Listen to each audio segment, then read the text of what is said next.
अस्सलाम वालेकुम। ये हमारा जो कुरान हमने हदिया किया है वो सबके बिहाफ पे यहाँ पे आ गए कुरान। तो ये तकरीबन ये आप देख सकते हैं 1 2 3 4 5 6 7 8 9 10 11 12 13 14 15। 1 2 3 4 5 6 7 8 9 10 11 12 13 14 15। ये 15 लाइन है और हर एक लाइन के अंदर 1 2 3 4 5 6 7 8 9 10 कुरान है। तो पहला बैच हमारा 150 कुरान का अल्हम्दुलिल्लाह कंप्लीट हो गया और अब ये जा रहे हैं मस्जिद नबवी हदिया करने के लिए। तो इंशाल्लाह ताला ये हमारा फर्स्ट बैच कंप्लीट। और सब के अंदर आप देख सकते हैं यहाँ पे स्टैम्प ऑलरेडी लगी हुई है। जो स्टैम्प है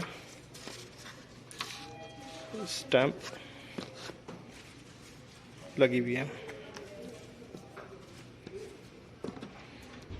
जज़ाकल्लाह खैर। अस्सलाम वालेकुम। अस्सलाम वालेकुम साथियों, देखिए अल्हम्दुलिल्लाह हमारा जो है काम हो गया, पूरे हमने सामान पैक करा लिया है।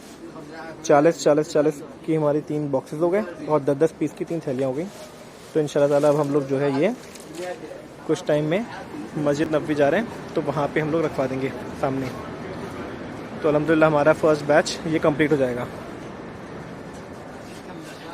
अस्सलाम वालेकुम।